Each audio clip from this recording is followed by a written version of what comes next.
Hey, this is Matt once again. Welcome back to another video, and this is a paid request from Mark. Thank you so much for that.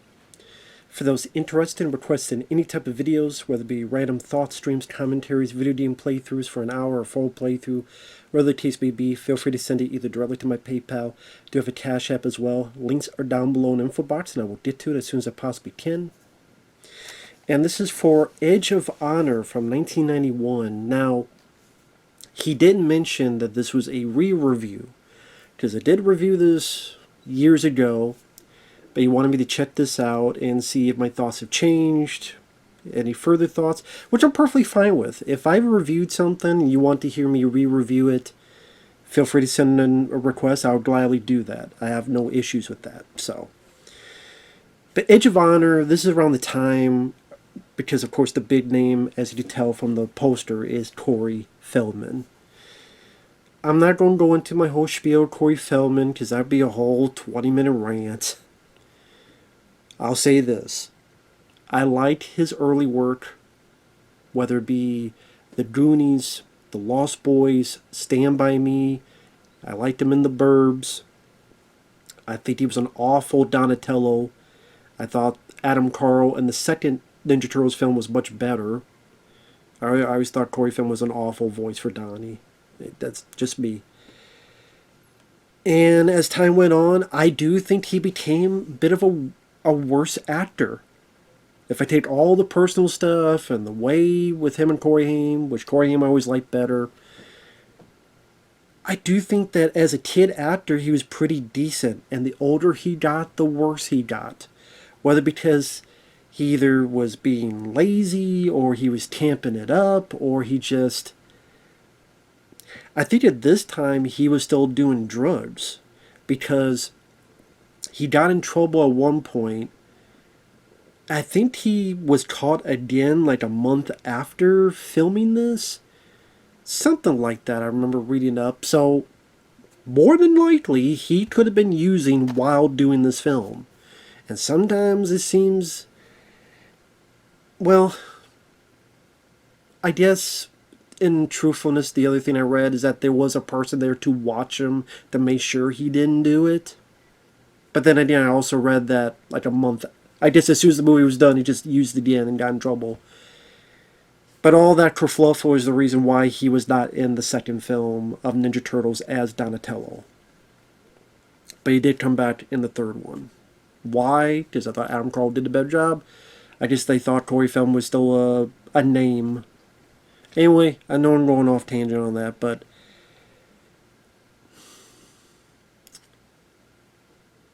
Other than Corey Feldman, there are a couple people to recognize in this film. You have Meredith Salinger, who is in The Journey of Natty Gann, which I reviewed and I liked. I liked her as an actress. She was also in Dream a Little Dream with Corey Feldman and Corey Haim. I never liked Dream a Little Dream. As junky as it is, I would rather watch the second film with the sunglasses over the first. Again, the second is not really that good of a film, but that I found more entertainment than the first one. Dream a Little Dream I thought was really lame, in my opinion. But Meredith Salinger, I don't mind her. Scott Reeves, who is in Friday the 13th Part 8. So that's interesting. You got two Friday the 13th alumni. The alumni of Corey Feldman and Scott Reeves. Don Swayze, the brother of Patrick Swayze, he's in here as one of our villains. As well as Christopher Neame. Some say Neame Sims, some say Neeme. But either way, Christopher, he was the demon, however you want to put it, in Hellbound, the Chuck Norris horror film. He was also in Street Night, one of Jess Speakman's early films, and Christopher played the villain. So for a guy like me, there's a lot of recognizable people I could see in the movie. And the plot is pretty simple. It takes place in the Pacific Northwest. The location they shot it at is one of the positives I'll give for the film. I do like the environment they shot it in. Because I think the Pacific Northwest, I don't know specifically where they shot it, but that's where it takes place. They even have a title card about, in their words, people were having trouble keeping jobs, and so they had to find another way for income for their families, so that resulted in smuggling.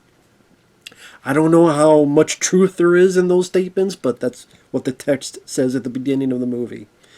But yeah, I don't remember where they shot it, but I like the environment, the way the trees are, and just very cool backdrop for your movie.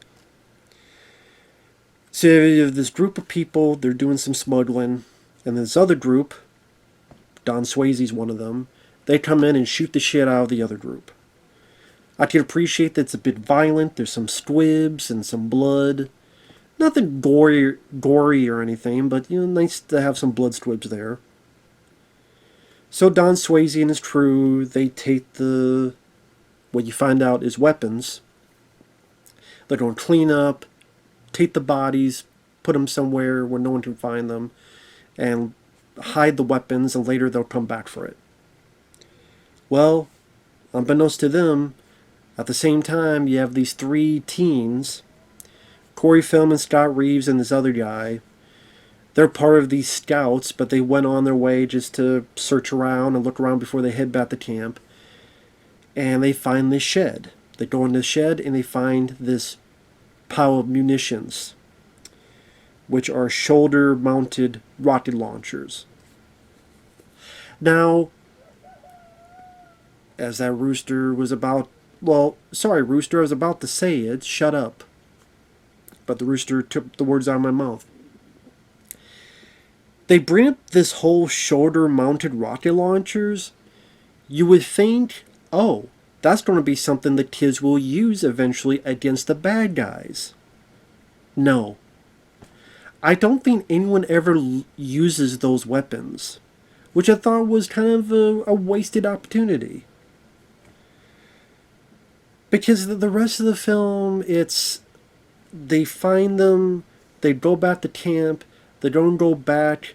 Meanwhile, Don Swayze and them find out someone's been messing with. One of the three dropped a map. They go back to that camp while the three of them are not there. Don Swayze shoots up the place.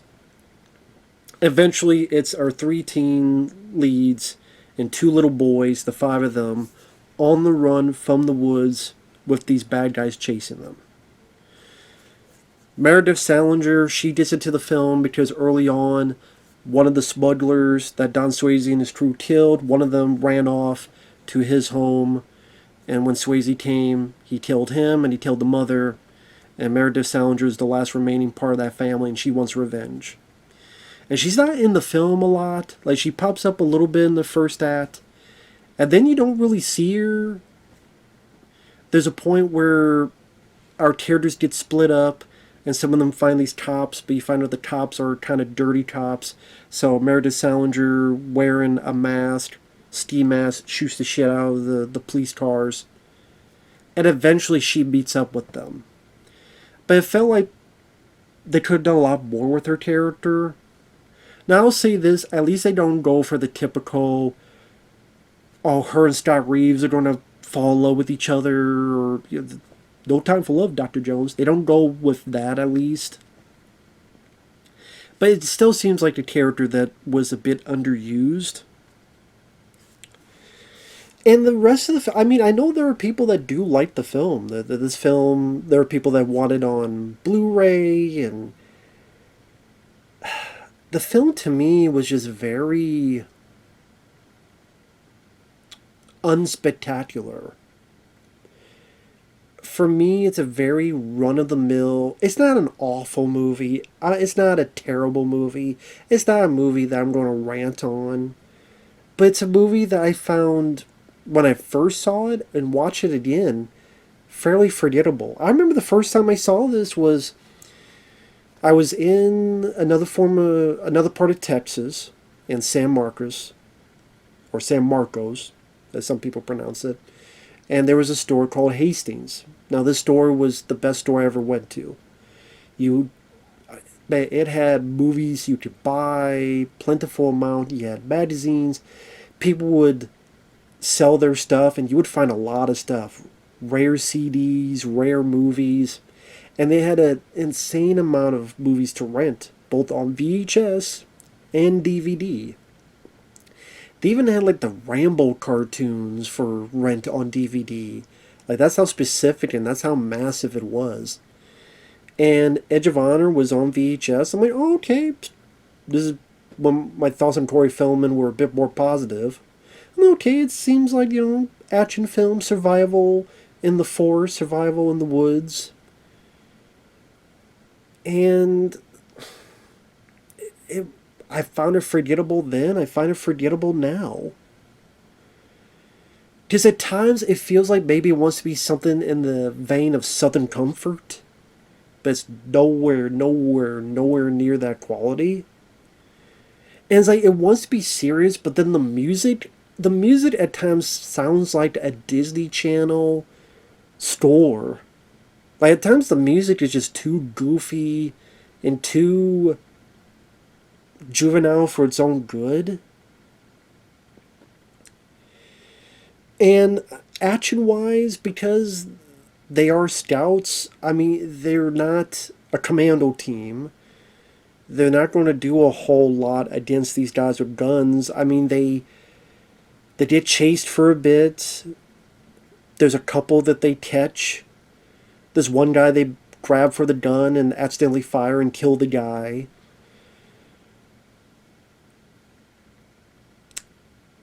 They're in this kind of landfill of cut down trees, which I like the visual of that. They get shot at, they get split up. One of the little boys gets wounded. I did like to repeat once again, they get split up. Corey Feldman, Scott Reeves, and the hurt kid, they get to the road. That's where they have the scene with the cops.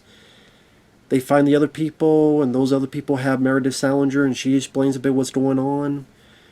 There's a bit where they get to her place. The place gets shot up. Most of them escape. 2 get caught. One of them is going to be pretty much kidnap fuel. Listen, we're going to have this kid. You go off to find your friends because we don't have time to look for them. We're warning you. If you come for us, you do something, we're going to kill the kid. So, of course, they get together. They prepare. In spoilers, an insane insane way of planning. That makes you go, how in the fuck did they build all this? And how did they know that this person would be here and that person would be there? How did they know where the kidnappee, the little kid, which vehicle he would be in? Because there's one bit where there's a vehicle ahead of them and they cut the ropes and it goes in with these trees swinging and completely demolishes the fucking vehicle. With how far these kids are away from the scene, how did they even know that the kid wasn't in that vehicle? And how did they know that, well, thankfully that vehicle didn't have the kid in? What if that spot was the vehicle with the kid in? Well, shit, we can't really hit the thing with the trees or we're going to kill him. Hopefully we have something for the vehicle behind them. But as it is, they set up some traps, so very intricate traps too. Huge pulley systems, massive like strips with spikes on them, huge ass trees. And it seemed like they only had like a day or a night to get all this shit going. I'm like, I understand there's a couple of them. I understand they're scouts, but no way are they going to get all this shit in one fucking day. Give me a break. But it's a movie. It is what it is. And they hit the traps. The spikes from the ground that strip one of the vehicles. Trees that swing and demolishes one vehicle. Corey Feldman, that you think would be the lead because of the poster, because he's the number one on the call sheet, doesn't really come off as the lead though. It's like they didn't know who was going to be the lead. Corey Feldman or Scott Reeves or Meredith Salinger. Well, Meredith Salinger's not in it enough to have her the lead. Scott Reeves, he doesn't really have much of a character. Like even the opening of the three, when you first see the three characters, their banter isn't really much. Like, there's no dialogue I just sit here and spout off. And I swear, funny enough, I was just about to say Christian Slater, because what Corey Feldman reminds me in his performance is like he's trying to sound like Christian Slater. I know this sounds stupid, but I'm like, is he trying to sound like Christian Slater? Or like, it seems like a role that maybe Christian Slater would have done better. Well, hell, just to watch Gleam in the Tube, which I enjoyed much more compared to this. So that's the thing. It's just, you're kind of watching it, and I know there are people that liked it. I would say I don't know what there is to like other than the nice backdrop of the woods. The location they shot it in. Yeah, Don Swayze doesn't do a bad job. Definitely reminds me of his brother. The main characters, they're not really that engaging. I mean, one of the things I remember is when they first find the shed, they see a magazine of Richard Nixon, and they're like, who's this? I'm like, how the fuck do you not know who Richard Nixon is? But they say that because then Corey Feldman has the line, because the guy goes, who's this? A dick. Richard Dick, there you go.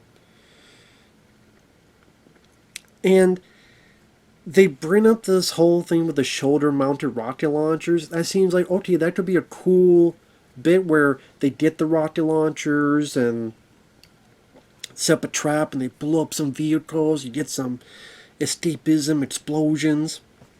Make it more of a grand event. But they would kill people. There's literally a bit where one of them grabs a spear and throws it and it impales a guy. And I said spoilers. Meredith Salinger, she gets a gun. Don Swayze's like, it was just business. I don't know what you want me to say. And she goes, try goodbye. Shoots him in the head. Nice bullet to the head.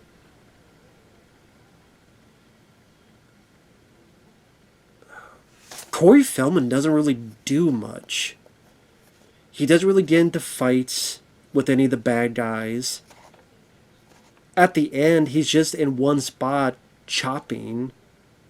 Scott Reeves is doing more of the stuff. Like, there's a point where he swings to hit a bad guy to save the kid. But, I mean, there's not really any fisticuffs. There's not really any fights. There's the first guy that they all grab onto, and the guys fling them about, and then that's the one where I mentioned they accidentally kill the guy.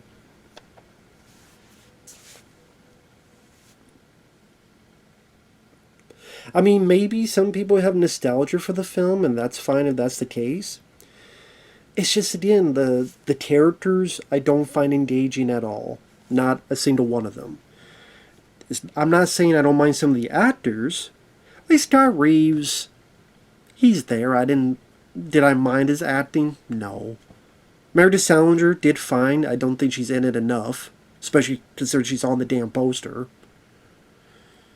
Don Swayze did fine. The one guy, I know I've seen him in other stuff, but the guy who's kind of Don Swayze's boss, again, I know I've seen him in stuff. I cannot remember his name.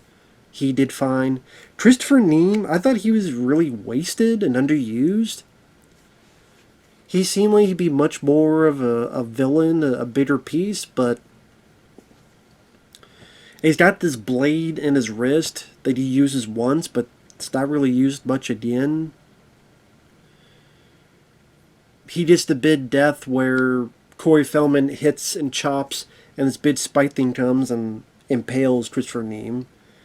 Now, you don't see up-close gore, bloody shots. You just get enough of the hint.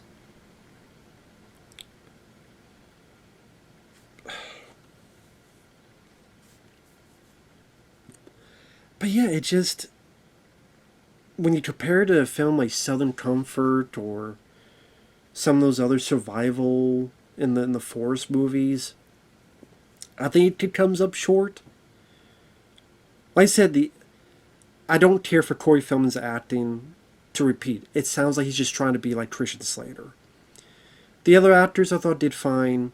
Again, their characters, nothing to really talk about. They're barely characters. They're just kind of there. Like I said, the action scenes, pretty minuscule. I get it. They're just kids. But maybe you just say you like some of the traps when the bad guys are on the road, and okay, maybe you enjoy some of them. That's pretty much it. I mean, the music doesn't fit what's on the screen. I think it's a terrible score. That whatever seriousness is trying to encapsulate, the score ruins it. So yeah, this is one of those films that I just, at the end of the day, in my opinion, fairly forgettable. It's a forgettable affair. I never had a desire to see it, unless there's a paid request like this. The only way I would ever see this film again is if it was, I don't know, I already did a re-review. I guess if someone paid requests a commentary. But other than that, nah.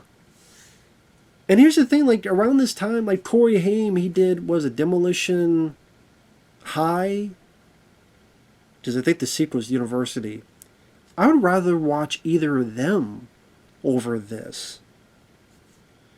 It's funny, when you watch this on YouTube, because this is on YouTube, they have a trailer for Prayer of the Roller Boys. And honestly, I would rather watch Prayer of the Roller Boys over this. Like I said, missed opportunity with the shoulder-mounted rocket. Use them. Corey Feldman really didn't have much to do. It's like, okay, we have him for the number one, but then Scott Reeves, he's really more of the lead. But they don't really give Scott Reeves much to do with a personality, a character trait. Like, I mean, I can't think of one character trait Scott Reeves has in the movie. And again, it just doesn't have, like, there's not, like, quirky, weird humor. There's not really cool, stunt set pieces or stunt sequences. I like the backdrop, the environment they shot it in. Corey Feldman sucked. And yeah, that's pretty much it. I'm just repeating myself. So with that said, thanks for watching, take care, and we'll see you guys in the next video. Bye-bye for now.